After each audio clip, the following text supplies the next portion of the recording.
Olá, o programa Gente que Fala está começando a partir de agora, aqui pela 365, a sua rádio de todos os dias, com as imagens da OTV, a TV da internet, as nossas redes sociais também no ar a partir de agora, tem o Instagram, tem o Facebook, tem o que você preferir, ligadinhas para você acompanhar a nossa jornada de hoje, o nosso canal no YouTube também, e as retransmissões, pessoal. Lembrando, 5 da tarde, pela TV Aberta São Paulo, canal por assinatura na sua operadora de TV preferida, e mais tarde, às 10 da noite, pela Rádio Cultura AM 990, de Dois Córregos, no Centro-Oeste Paulista. Nosso convite agora para você ficar com a gente pela próxima hora, curta, comente, compartilhe a transmissão do programa Gente que Fala nas suas plataformas, em todas as suas mídias, interaja também fazendo perguntas aos nossos convidados pelo WhatsApp, sua interação é super bacana, muito legal sempre pelo 973350038, 973350038. E hoje, sexta-feira, aquele momento descontraído com a gente aqui, nós vamos falar de música, de leitura, tem eventos em São Paulo acontecendo, tudo isso no programa Gente que Fala de hoje. A gente vai trazer, então, eu vou apresentar a Gabi Anias, ela é guitarrista prodígio, estudante de música. Como é que você está, Gabi? Bem-vinda aqui com a gente. Oi, tudo bem, gente? Obrigada aí pelo convite.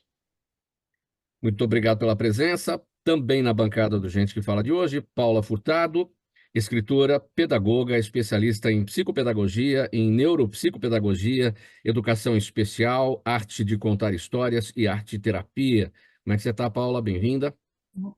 Muito bem, muito obrigada pelo convite. Muito obrigado pela presença. Lau Siqueira, cronista e poeta, no programa Gente que Fala de hoje também. Como é que você está, Lau? Bem-vindo. Olá, Mauro. Tudo jóia? Tudo bom com você? Um abração. Muito obrigado pela presença. Luiz Delfino Cardia, pesquisador sobre a imigração alemã no Brasil, curador da Mayfest, da Brooklyn Fest, também para esse bate-papo com a gente hoje no Gente que Fala. Delfino, bem-vindo. Boa tarde a todos, a todas, um grande abraço. Muito obrigado pela presença de todos. Vamos então ao nosso primeiro tema desta sexta-feira por aqui.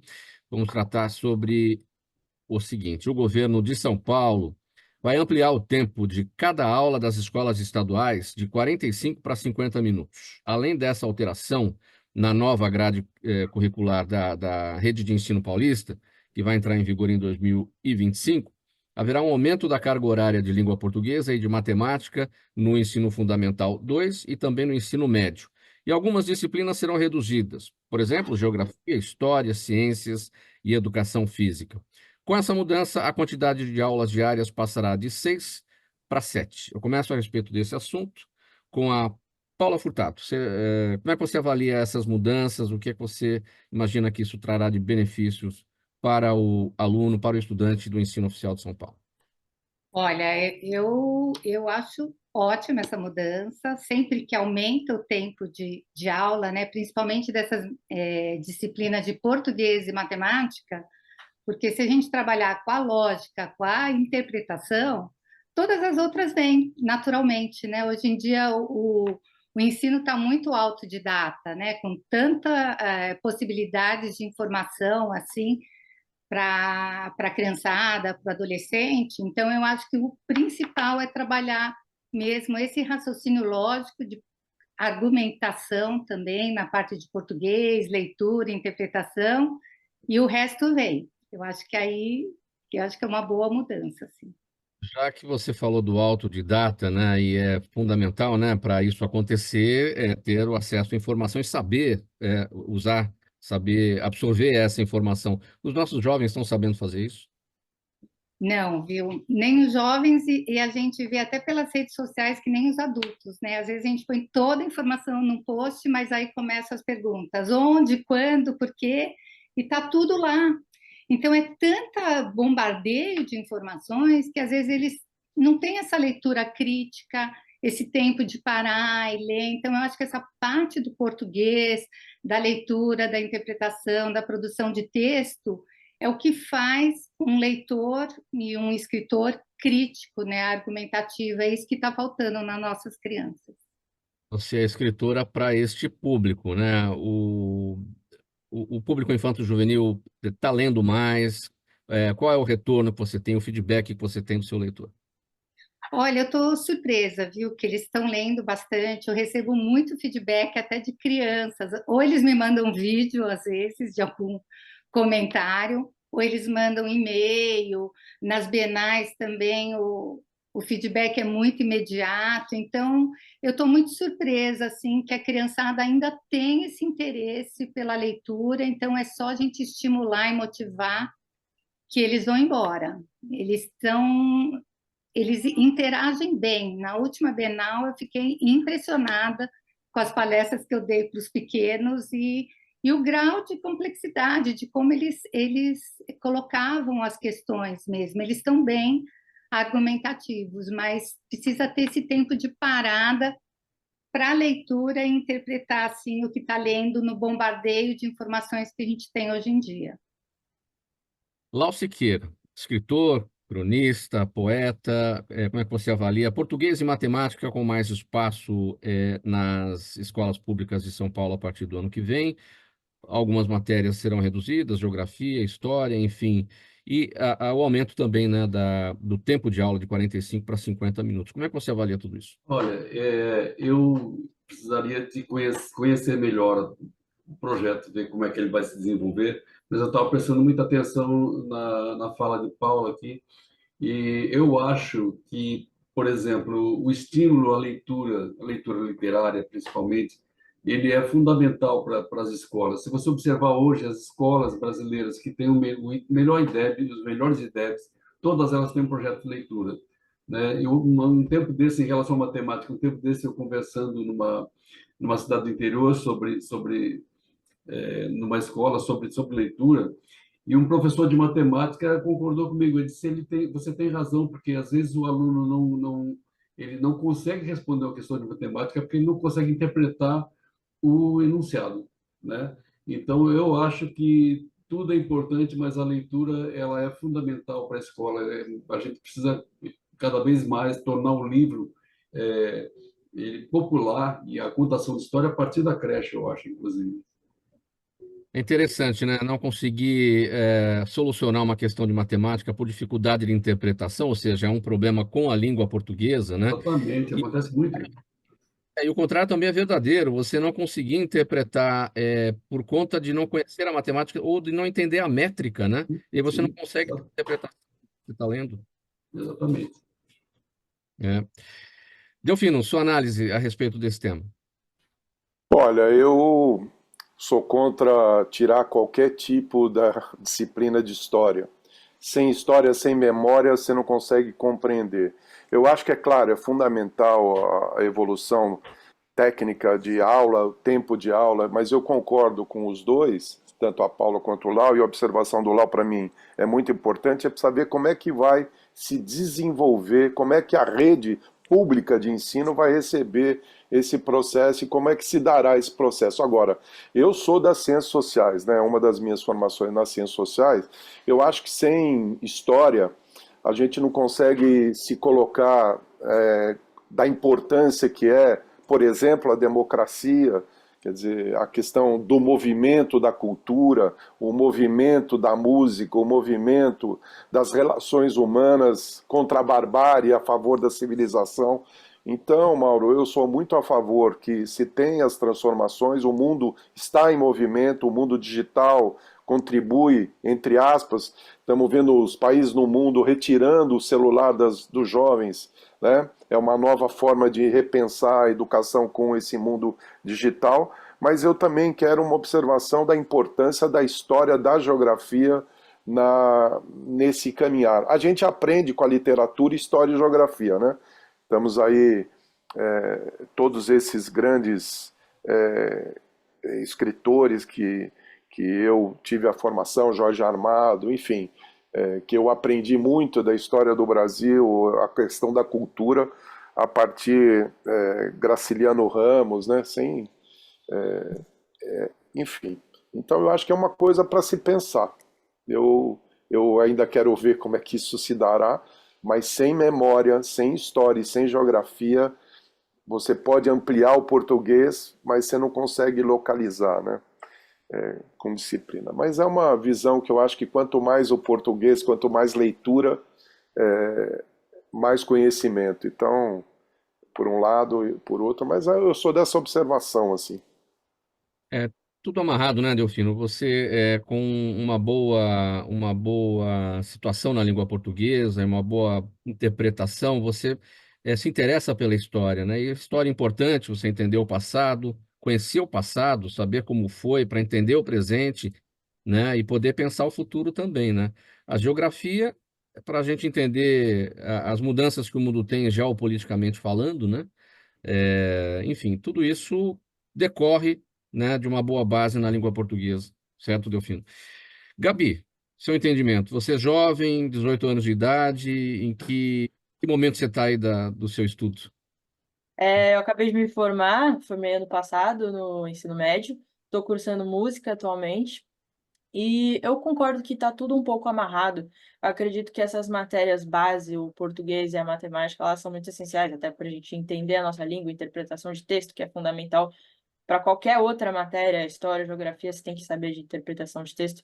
A matemática, que é o raciocínio lógico, que acho que são essas matérias, elas estão no nosso dia a dia, e por mais inconsciente que seja, elas estão presentes ali, eu acho que para qualquer profissão. Eu, como musicista, já atuo no meio, estou cursando agora, sou estudante também. Eu sinto muito todas essas disciplinas muito presentes. Mas eu também tenho um pouco dessa preocupação do Delfino de a gente acabar, talvez, negligenciando ou até diminuindo um pouco essas outras disciplinas mais das ciências sociais, que também são muito importantes, muito relevantes para a formação até de uma criança, talvez, de um estudante ali que está começando a formar os seus valores morais, princípios, que eu acho que a gente também não pode esquecer dessas outras disciplinas. Então, eu acho que a gente só vai conseguir saber mesmo se essa mudança foi positiva ou negativa, acho que quando começar a ser implantada e a gente vê realmente as consequências disso. O que é fundamental para a sua atividade de música? É a matemática, é a língua portuguesa? Eu acho que tem muito de tudo, assim, eu acho que a língua portuguesa é fundamental para qualquer carreira. Então, a música, ela, querendo ou não, tem o seu próprio sistema de escrita, então a gente tem ali um sistema de partituras que é meio que a língua portuguesa para os músicos, mas a língua portuguesa é muito fundamental. A matemática também, música é muito de raciocínio lógico, então tem diversas matérias na faculdade que a gente precisa pensar bastante, assim, principalmente a harmonia. E as ciências sociais também, porque música é cultura, né? Então eu acho que tem um pouco de tudo, assim. Você compõe também ou só toca? Componho também. Componho também. Eu comecei a compor mais esse ano, porque quando você entra na faculdade, essas disciplinas, elas estimulam bastante, assim, né? A composição. Então, eu era uma guitarrista mais só de fazer releituras de outras composições, mas agora eu comecei a compor também. Muito bem, já já a gente vai falar mais do seu trabalho. Vamos seguir aqui com o próximo assunto. Programa Gente que Fala, edição de sexta-feira pela 365, sua rádio de todos os dias. AltV, TV da internet, redes sociais, nosso canal no YouTube e as retransmissões. 5 da tarde São Paulo, 5 da tarde pela TV aberta São Paulo, canal por assinatura na sua operadora de TV preferida. E mais tarde, às 10 da noite, pela Rádio Cultura AM 990, de Dois Córregos, no Centro-Oeste paulista. Olha, gente, usar livros para ensinar as crianças sobre como lidar com os seus sentimentos é uma forma de promover a prática da leitura na infância e o autoconhecimento. Além de estimular a criatividade e a empatia, os livros infantis abrem espaço para a criação de histórias que prendam a atenção do público, transmitindo mensagens que ajudam na formação de crianças e adolescentes. Paula Furtado, já são mais de 100 livros na prateleira de autoria sua, né? É, tudo sempre com esse foco, livro para as crianças e com Sim. esse sentido de estimular o lidar com o sentimento. Sim, não, no começo eu tenho um lado pedagógico também bem forte, né? Então, no começo eu fazia a literatura junto com alguma questão de português. Então, eu juntava até gramática, ortografia, de uma maneira mais lúdica e mais envolvente com o enredo da narrativa. Mas depois que eu comecei a trabalhar em consultório e com a arte-terapia, eu comecei a fazer com os temas terapêuticos mesmo. eu trabalho muito com contos, e eu descobri no Poder das Histórias, nas pós-graduações da contação de histórias, que a simbologia tem acesso direto ao inconsciente.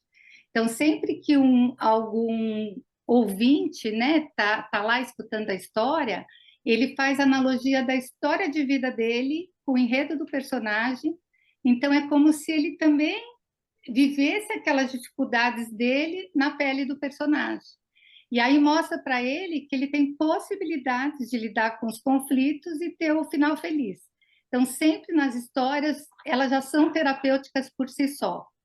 Mas aí eu percebi que tinha uma demanda, assim, consultória, às vezes para divórcio, para medo, uma história de medo mais infantilizada. E aí eu comecei a criar as histórias já com temas específicos. Então, por exemplo, posso mostrar aqui? Então, esse aqui, por exemplo, eu comecei a escrever para o Maurício de Souza também, essa parte terapêutica. Então, esse Para Sempre no Meu Coração já trabalha luto de uma maneira bem tranquila, bem assim, nas entrelinhas, assim como nos contos tem a parte da Branca de Neve, lá que perde a mãe, e que está trabalhando inconscientemente, que ninguém percebe, porque esses contos são tão vivos até hoje em dia, mas é porque essas mensagens na subliminar, né? Mas aí para os pais às vezes fica difícil, e professores escolher a história. Então eu já comecei a fazer os temas mais direcionados. Esse aqui é o Caraminholas na Cachola, que é para ansiedade. Então já saiu como dicas para adultos também lerem, né? Porque termina sendo. E tem outros, né? Não é só com a Turma da Mônica, mas é sempre com esses temas, né? Medo, luto, ansiedade, raiva. É para a criança perceber as próprias emoções para conseguir transformar. A gente só consegue transformar aquilo que a gente entende. Então, seus personagens estão sempre em conflito, eles estão sempre apresentando os seus problemas e, no final, encontrando as soluções para eles, para que... Encontrando soluções, possibilidades de soluções, né? Às vezes a solução não é a que a gente espera. Então, no caso do luto, esses são os que eu mais recebo o vídeo da criançada, porque eles não se conformam, né? Que como que você matou o pai do cachorrinho? Então, eles veem como, assim, uma coisa absurda. Mas, ao mesmo tempo, o que eu respondo para eles é que a gente tem que trabalhar para a vida. Às vezes, o luto não é só a perda da vovó. O luto é aquele tempo que eu estou longe da minha mãe, que eu estou na escola. O luto é o meu brinquedo preferido, é o meu amiguinho que mudou de cidade. Então, esses temas, eles estão ali no dia a dia da gente, da criança, do adolescente. Então, ele tem que ser trabalhado de alguma maneira. Tem que mostrar que, apesar das dificuldades, ele pode encontrar um caminho que às vezes não é aquele que ele esperava, mas tem uma possibilidade de final feliz, né? Dentro das possibilidades. Quando que você começou com essa proposta? Oi? Quando que você começou com essa proposta? Então, faz 25 anos que eu escrevo. Sim, sim. Então você já está, vamos considerar 25 anos uma geração, né?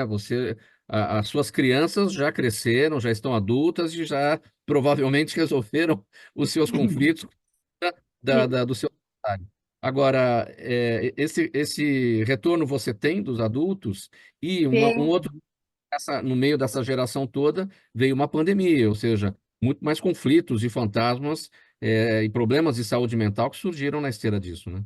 Sim, na pandemia foi onde eu mais lancei livro, foi assim impressionante mesmo, e onde mais eu consegui esse contato com o público, até de pedir, ai, Paula, faz um para ansiedade que eu não aguento mais aqui em casa, ou as escolas, elas adotam muito um que eu fiz que chama Era uma Vez uma Nuvenzinha.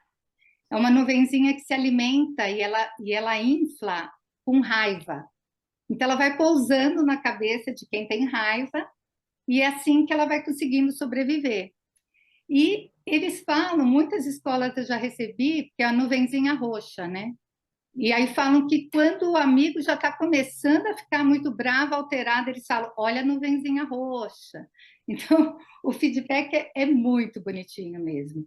E hoje eu tenho os meus leitores, que eram crianças, e que vêm para o consultório adulto para lidar com outras questões, às vezes até parecidas. Às vezes muitas vezes eu uso o livro infantil para trabalhar com adultos, porque as fichas caem, né? Quando você está contando a história, eles estão lá relacionando por que eu contei essa história para eles e assim as caídas de fichas são imediatas. Assim, é muito bom esse trabalho. As crianças devem ler mesmo ou os pais devem fazer essa contação? E qual é a maneira mais legal de fazer a contação? Nossa, essa pergunta é perfeita, porque o que acontece? Na educação infantil, os pais leem, né? Então, é aquele momento gostoso com a criança. Quando ela aprende a ler, aí os pais falam: não, agora você vai ler sozinho, você precisa treinar. Ele precisa treinar? Precisa, mas ele precisa ter um modelo de leitor. Então, é na escuta que eu vou perceber as pausas, né? Aí eu vou saber empregar a pontuação, onde tem vírgula, onde tem ponto de exclamação, onde tem ponto de interrogação. Então, e perde aquela maravilhar, né? Aquele senso do era uma vez. Todo mundo que lembra de alguém contando história vem aquele sentimento de maravilhamento, assim, né? De eu entrar na narrativa, mas eu ter aquele vínculo afetivo. Então, os dois momentos são muito importantes, de você ler, né, aquele momento de levar a criança para escolher o que ela gosta de ler, ela vai lá, ela vai escolher o tipo de enredo que eu quero levar para minha casa, mas ter aquele momento que o pai, a mãe, a avó vai contar a história, e que vai ser aquele momento mágico e que eu vou ter um modelo de leitor. Isso vai facilitar a minha escrita. Isso E falta vai, muito. aí vai contar muito na escola, né? Enfim, no Sim. trabalho. Estava falando agora há pouco sobre a questão da interpretação de texto e pontuação, enfim, ritmo, tudo isso. Uhum. E até agora há pouco, quando eu pensei nessa leitura e interpretação, eu pensei de também colocar em textos históricos, da geografia, para eles saberem interpretar, né? Não tirar a matéria, simplesmente anular, mas eu acho que é agregar e sem a leitura e interpretação, eles não entendem. E principalmente colocar a funcionalidade da história, porque infelizmente eu ainda escuto muito aqui com meus pacientes, eles falarem: ai, para que a gente estuda história? E aí que eu tenho que ter essa conversa, quer dizer, às vezes a história é dada de uma maneira que eles não conseguem perceber o link, né? Que eu estudo para entender o que acontece hoje em dia, né? O que eu vivo hoje é fruto de uma história, a minha memória, né? Tudo que aconteceu para hoje a gente está vivendo o que a gente vive hoje aqui, né? No presente. Tem algum já, ou algo já em projeto, já em pensamento que você vai desenvolver? Em cima de Você uma. está escrevendo, você já tem alguma coisa que ainda está em projeto que você vai desenvolver? Ah, sim, tem projetos, tem bastante sempre, tanto com a Turma da Mônica como sozinho, mas eu faço bastante essa parte terapêutica, eu gosto de colocar a parte pedagógica, de apresentar novas histórias para eles, em termos de contexto histórico, em termos de contexto também de tempo, espaço, filosófico, terapêutico. Eu acho que tem um mundo, e esse laboratório que eu tenho aqui no consultório me recarrega para criar coisas que realmente tenham um objetivo específico, né? Muito bom. Paula Furtado, legal aqui a nossa conversa. Vamos passar aqui o próximo tema, programa Gente que Fala, edição de sexta-feira pela 365, sua rádio de todos os dias, TV e TV da internet, redes sociais, nosso canal no YouTube e as retransmissões. TV aberta São Paulo, canal por assinatura na sua operadora de TV preferida, às 5 da tarde e depois às 10 da noite pela Rádio Cultura AM 990 de Dois Córregos, no Centro-Oeste paulista. Livros clássicos como Capitães da Areia e Alto da Compadecida retratam o Nordeste brasileiro, região do país que sempre inspirou grandes artistas, grandes escritores a produzirem obras espetaculares, incríveis, né? E não é diferente no livro Versos Sertânicos, de autoria do Lau Siqueira. Ele vai contar os detalhes dessa obra para a gente. Lau, como é que nasce Versos Sertânicos? Olha, Mauro, eu prestando atenção na conversa com Paula aí, deu vontade de entrar no assunto. porque eu acho Podia... apaixonante essas práticas de leitura, né? Essas discussões sobre leitura. Inclusive, eu tenho uma oficina que eu faço em algumas escolas, chamada Brasil 100 anos de poesia, que a história caminha ao lado, né? A gente vem do modernismo até os dias de hoje, mas vem também colocando para os meninos, esse é feito para quem vai fazer o Enem, o que estava acontecendo no Brasil naquele momento do modernismo, o que estava acontecendo no Brasil na Tropicália, o que estava acontecendo no Brasil na época da poesia concreta. E é isso. Versos Sertânicos, na verdade, ele nasceu um pouco fora do eixo, assim, no meu contexto de livro, porque eu fui convidado para uma festa literária em Sergipe, a Festa Literária de Glória Flig, e eu disse para eles, olha, eu estou sem livro. Aí eles disseram, não, eu estou sem livro no momento. Eles disseram, não, a gente faz um livro para você. Aí surgiu a ideia de fazer uma coletânea de meus 30 anos, desde o primeiro livro, que foi lançado em 93, que foi o Comício das Veias. Aí a gente fez uma coletânea da, dos poemas e assim, já tinha alunas lá do mestrado estudando, fazendo mestrado sobre a minha poesia. No curso de letras, eu fiquei surpreso com a acolhida dos alunos da professora Cristina Belinsky Ramalho, lá no curso de letras. Produziram, inclusive, vídeos sobre os poemas, né, separando por temas. Então, esse livro ele nasceu especificamente para o sertão de Sergipe, né? Por isso que eu chamei de Verso Sertânico, mas, na realidade, ele é uma coletânea de poemas das minhas primeiras publicações até hoje. Isso demandou quanto tempo já, né, são coisas antigas, demandou quanto tempo de trabalho para apurar, para levantar, pesquisar e montar a obra? Teve que ser rápido, não tinha muito tempo para isso não, né? Eu acho que até porque eu já estava trabalhando uma outra coletânea para uma editora de Natal, que É. que também é uma coletânea não é obras completas, mas é uma coletânea também de vários livros meus. E aí eu já tinha um trabalho mais ou menos elaborado, as escolhas já estavam mais ou menos feitas, e eu usei para esse projeto também, que é esse projeto lá que estava dirigido exatamente diretamente para a universidade, mas ele acaba se espalhando também, né? A gente acaba também chegando em outros locais. Olá, como é que está o gosto do leitor para esse gênero, para poesia, para poema, para versos? Como é que o leitor, o brasileiro tá bem formado para interpretar esse tipo de leitura? Olha, eu acompanho, não tenho acompanhado ultimamente, mas eu acompanhava muito aquela pesquisa Retratos da Leitura no Brasil, né, do Instituto ProLivro, e teve um dado em 2007 que me surpreendeu muito, Mauro. Eles apontaram a região do Vale do Pajeú, aqui em Pernambuco, como a região do Brasil onde o livro de poesia, onde a poesia era mais popular que o livro religioso. Eu fiquei espantadíssimo com aquilo. Aí depois eu percebi, indo por lá, que a poesia é uma coisa disseminada assim no povo. O padre às vezes faz a missa em versos. É, uma vez conheci um capitão da Polícia Militar que era poeta também. Então, assim, é o lugar onde você tem muita celebração da poesia.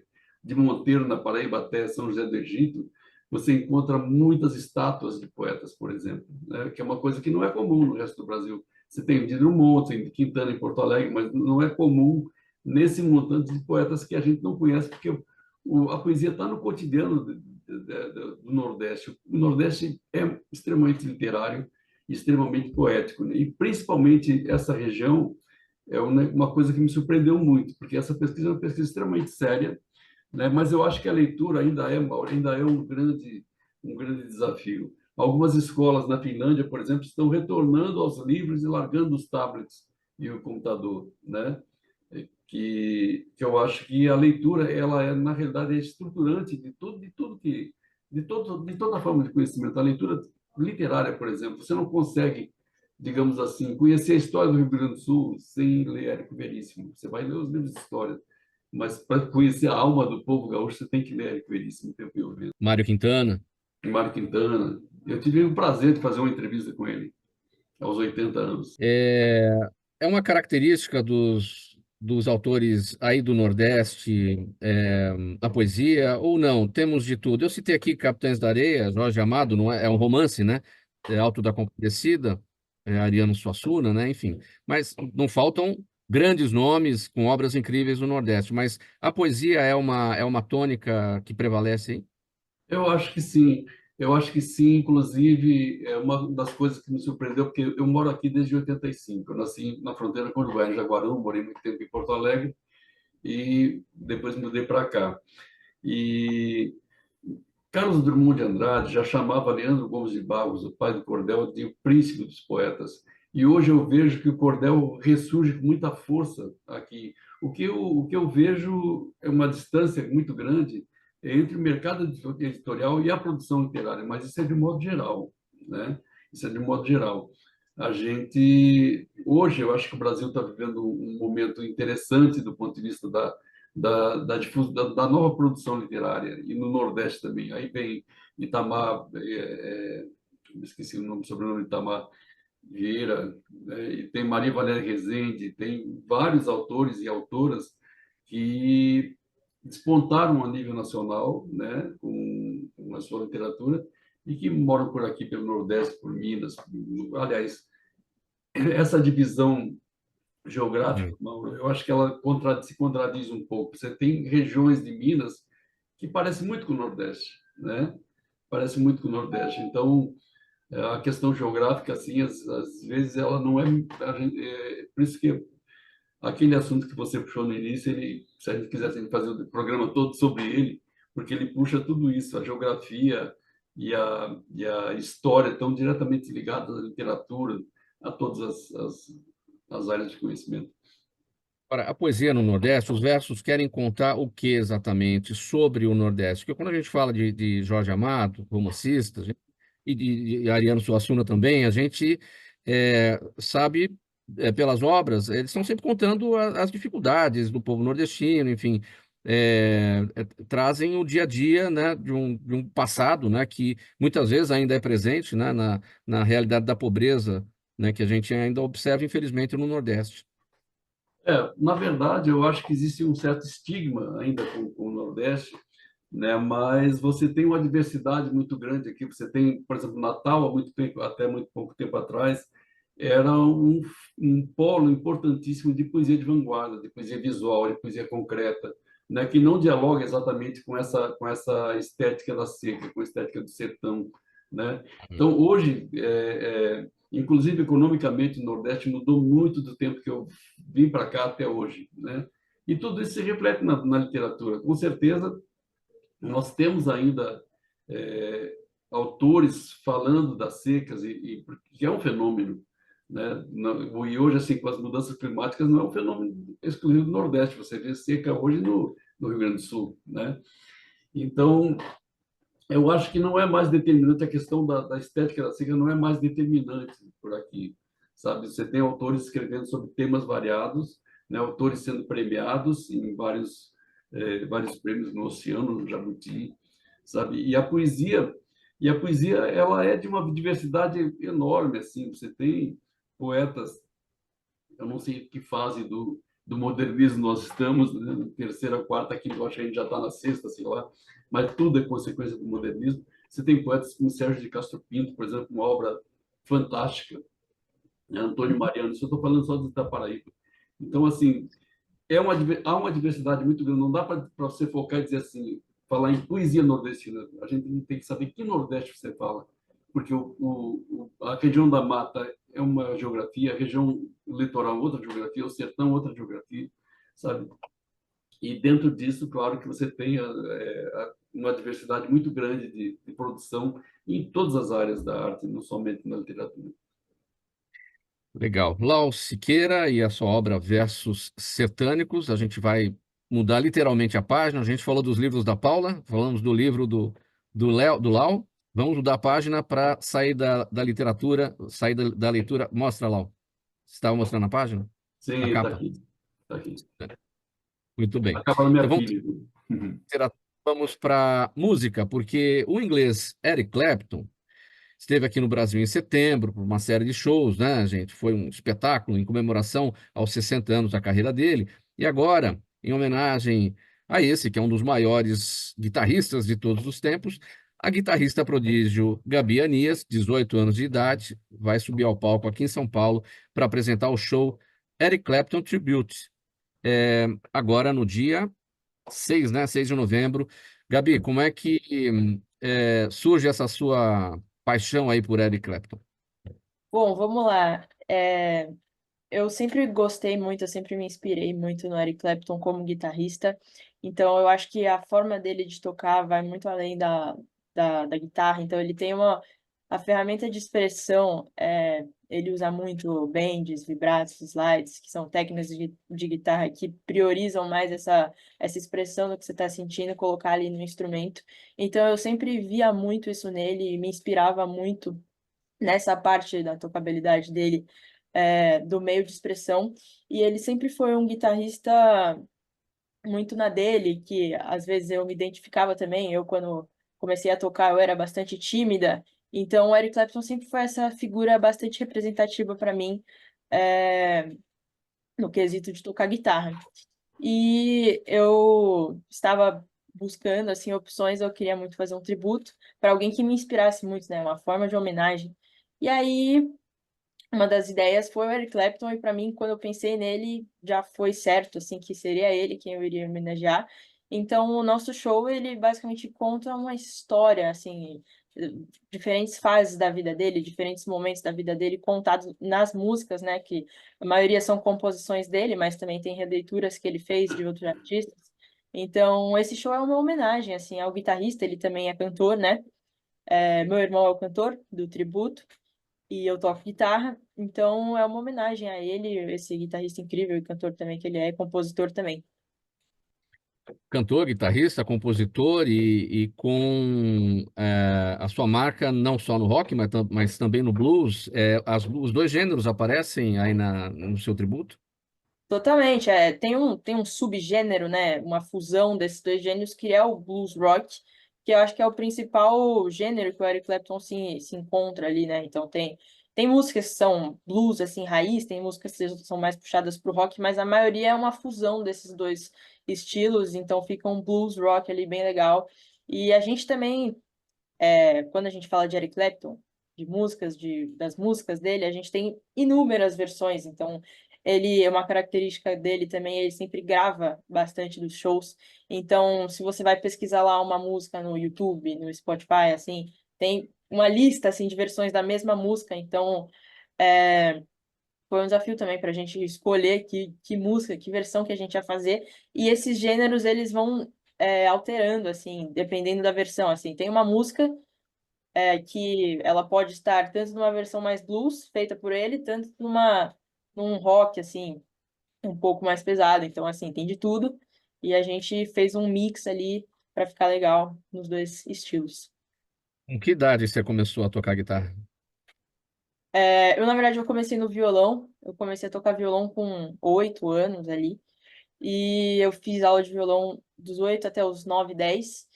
E desde então eu entrei numa escola de música que chama School of Rock. E eu, assim, eu me apaixonei, assim, pela guitarra, né? Eu via os alunos ali tocando guitarra. Era uma escola que já puxava mais pro gênero do rock. Então eu, pô, fiquei com aquela vontade ali de tocar guitarra, de fazer os solos e tal, que eu via todo mundo fazendo. E aí eu migrei pra guitarra com 10 anos de idade. E hoje estou aqui me formando em música, né? Comecei a faculdade esse ano, com um instrumento guitarra. E pretendo seguir com carreira, assim, na guitarra. Bom, eu acho que a resposta é sim, né? Porque o Eric Clapton esteve aqui no Brasil em setembro, acho que foram 3 apresentações, se não me engano. Você foi em alguma delas, né? Eu fui que foi no Allianz, aqui em É, São Paulo, mas teve também no Vibra e teve uma no Rio de Janeiro também. é. E você já tinha ido a algum show dele antes, fora do Brasil? Nunca tinha visto ele ao vivo, era até um sonho, assim, que eu tinha de ver, né? A pessoa que eu tava ali representando. E calhou no ano certinho, porque a gente começou esse tributo esse ano, né? A gente fez o nosso show de estreia mês passado, e foi justamente o ano que ele veio pro Brasil, então foi pô, uma baita coincidência, assim, e foi emocionante, assim, o show dele. Como é que é essa sensação, esse sentimento, você lá no Allianz e ele tocando, você fala, cara, eu toco o que ele toca, ou ele toca o que eu toco, sei lá. Foi muito louco, assim. É, é até legal para a gente se inspirar, né? Eu fui com o meu irmão, que é o vocalista, e a gente ficou os dois, assim, vidrados o tempo inteiro no show, até porque a gente pega muito de inspiração, não só a parte musical também, mas como ele se comporta no palco, como os outros músicos da banda acrescentam, né, ao Eric Clapton em si, e foi uma experiência muito surreal. É fundamental pegar o comportamento, ter isso na sua apresentação no palco também, não digo um cover, mas é fundamental ter essa similaridade com o que ele faz também nos movimentos. Eu acho que sim, por ser um tributo, a gente tem que, às vezes, tentar ser o mais fiel possível, mas eu também acho que cabe bastante a gente colocar cada instrumentista, colocar a sua interpretação naquilo que você entendeu, naquilo que você ouviu, colocar o seu jeito de fazer também, sem ultrapassar, né, as barreiras ali do Eric Clapton. E é muito legal esse assunto também, porque eu acho que esse tributo, ele vai além de só um show que a gente toca as músicas dele, porque foi feito todo um estudo, assim, por mim, da vida dele, né? Ele tem uma autobiografia, tem um livro dele, e eu pesquisei bastante sobre a vida dele, e é muito legal, assim, você entender o que cada música fala, o que ele estava passando ali, como é que ele pensou para compor aquela música. Então, tem uma música no show que a gente toca que é uma música até um pouco triste, bastante triste na real, que se chama Tears in Heaven, que ele A minha, fala... Oi? é a minha preferida, Tears in Heaven. É uma das minhas preferidas também. É muito bonita essa música, mas ao mesmo tempo muito triste, porque ele fala da morte do filho dele, de 4 anos, e aí ele retrata na música ali, pô, é inexplicável você botar em palavras ali o que você sente com a morte do seu filho, né, que foi um acidente, e é engraçado também porque essa música ela não ia ser publicada, ela só foi publicada também por conta que um amigo dele muito próximo falou, tipo, para ele que isso poderia até ser uma fonte de inspiração e identificação para outras pessoas que estivessem passando por situações difíceis também. Então, foi só por conta disso que ele publicou. Então, eu acho que esse show ele vai além de uma interpretação só musical, né, da carreira dele. A gente fala, inclusive, nos shows também, as histórias por trás das músicas, como é que ele pensou para compor, então é muito legal. Pois é, Tears in Heaven, eu falei da minha preferida, evidentemente a história é muito triste, mas ele é só no violão, não é isso? É, É, é muito é, triste, é uma música baixinha, bem lenta, só no violão, e aquilo traz a beleza, né? Mas realmente, de fato, a história, né, que a música dele conta, é, certamente não é a melhor composição para ele, né, enquanto uma história de vida, né? mas você vê como ele consegue transformar uma música que tem uma história triste numa composição, assim, musicalmente maravilhosa, né? E isso que é o Uhum. incrível, né, da coisa. Wonderful Tonight também está presente? Também vai estar presente no, no nosso show aí, do Teatro Gazeta, entre outros muitos hits, assim, na carreira. Leila, Cocaine, Crossroads. Pô, se você Os, falar aí, os Olhos do Meu Pai, My Father's Day, My também, Father's Eyes. Butterfly vai estar também. Muito Vai bem. ser... A gente Ele fez é o muita nosso... coisa. Essas tantas são mais recentes, enfim, uma carreira de 60 anos de, de vida é muita coisa, né? Demais. E a gente também não toca só composições dele, tem umas músicas que ele se apaixonou quando viu, que é o caso de I Shot the Sheriff, que é do Bob Marley, mas que É. o Bob Marley mostrou essa música pro Eric Clapton e ele ficou apaixonado quando viu essa música, e ele passou inclusive uma temporada inteira regravando, né, a versão dele no Caribe, do, por causa que tanto que ele ficou deslumbrado assim para essa composição. Então a gente também faz outras releituras que ele fez de outros artistas assim. E outros nomes que te chamam a atenção, outros nomes da guitarra, Bob Marley, Vamos Carlos lá, Santana, que Carlos morreu Santana. recentemente. Tem vários guitarristas que me inspiram muito. A minha principal referência para me fazer assim começar a tocar guitarra foi o Slash do Guns N' Roses. Então o Slash ele tem esse valor simbólico assim. Eu acho que se eu não tivesse visto ele tocando assim Não sei se eu estaria aqui hoje, então eu tenho muito esse carinho por ele. É uma grande referência para mim. Eu também me inspiro muito no guitarrista do Deep Purple, que é o Rich Blackmore, do blues também, Stevie Ray, John Mayer, Matheus Assato, que é mais atual, assim, vários nomes assim que eu poderia ficar horas aqui falando.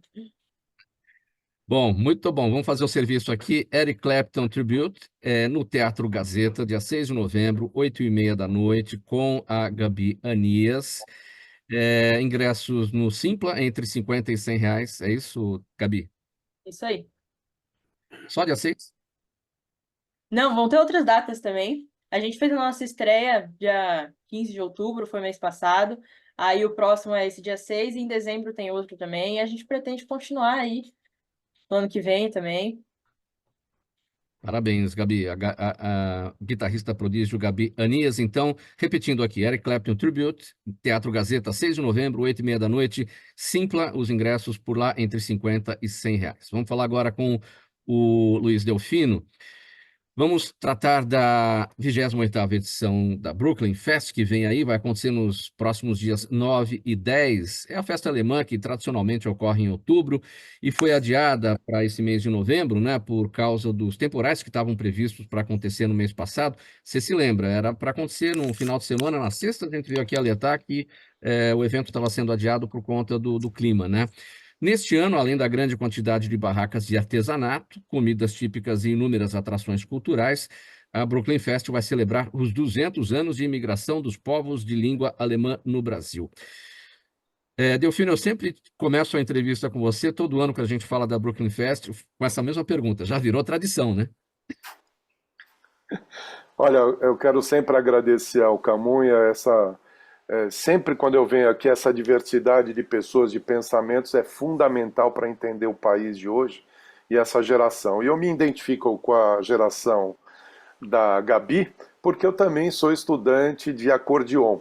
Então, quando eu vejo uma jovem de 18 anos e eu com 62, temos a mesma linguagem de movimento, né? Eu sou estudante de um típico, né, posso dizer assim, instrumento brasileiro, mas o que eu queria deixar claro também, uma questão histórica que eu não posso esquecer, é que a Paula Furtado me ajudou, porque a gente fez homenagem ao Maurício de Souza, Mauro, e foi a Paula que fez todo um encaminhamento com o Maurício, que foi um cara muito gentil com a gente.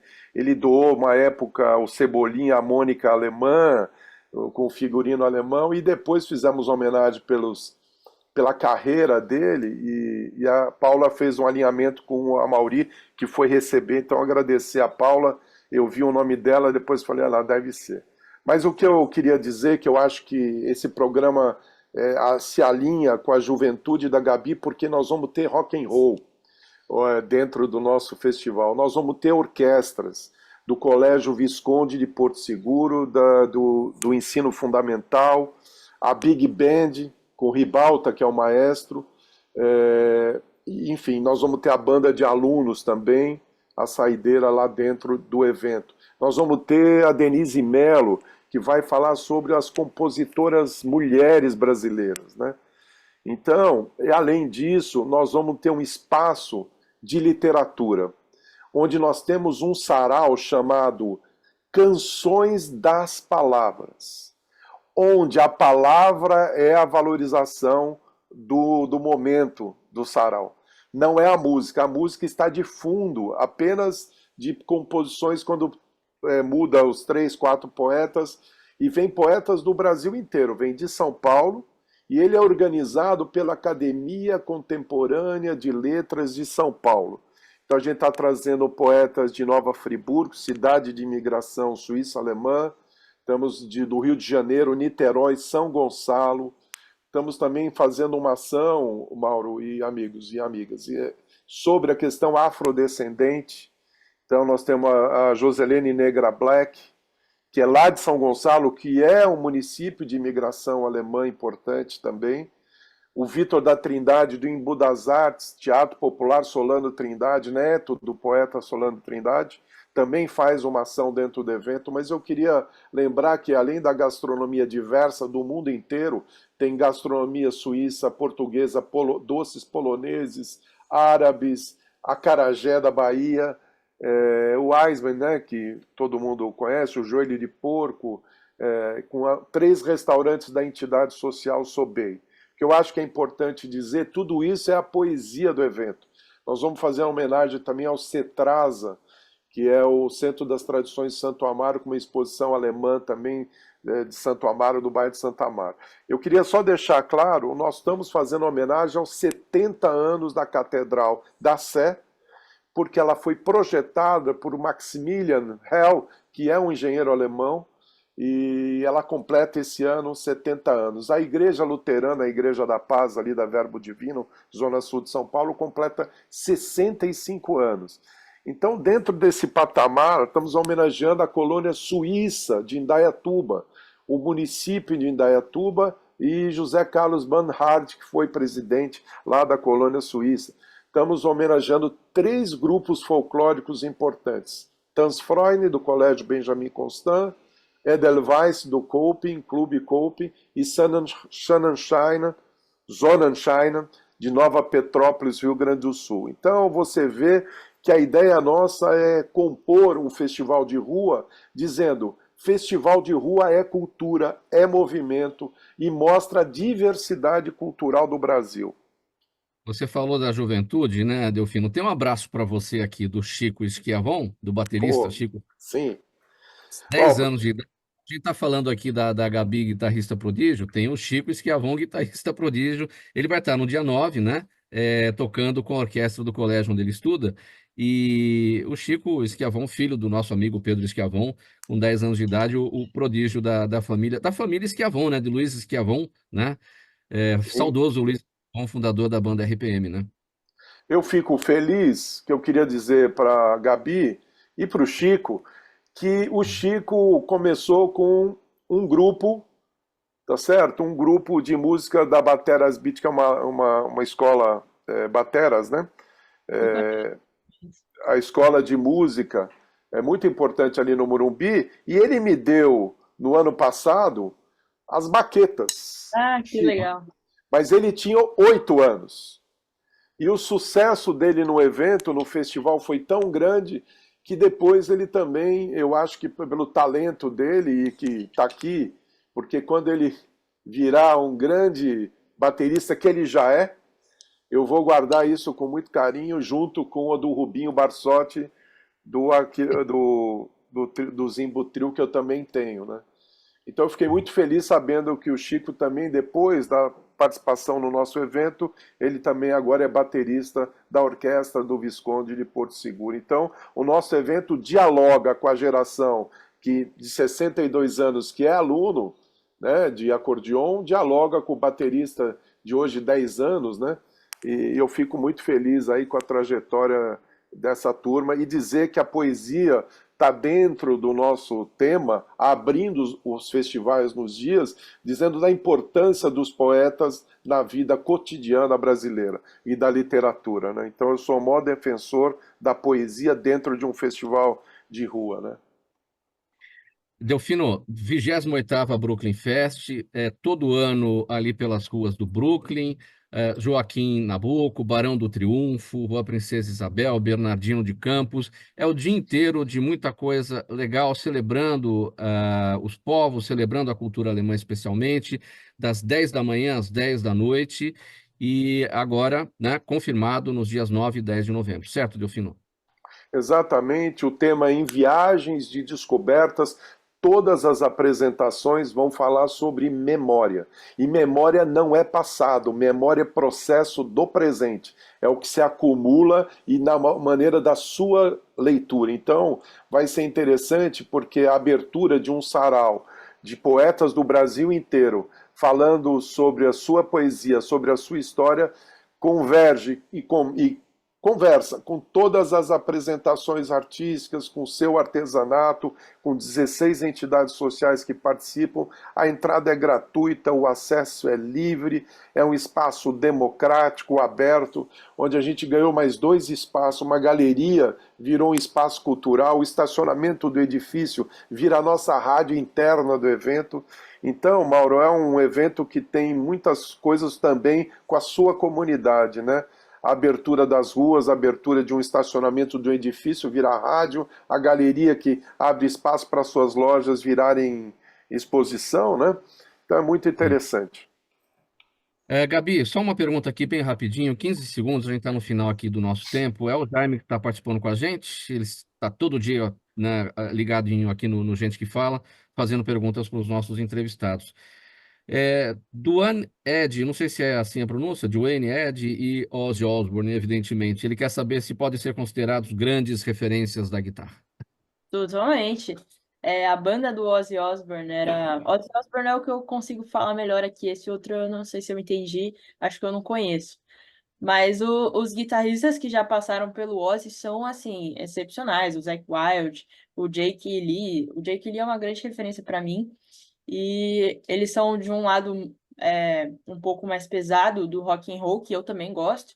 Foi lá onde eu comecei, né? Comecei mais nesse lado pesado, agora eu tô indo mais pro blues, assim.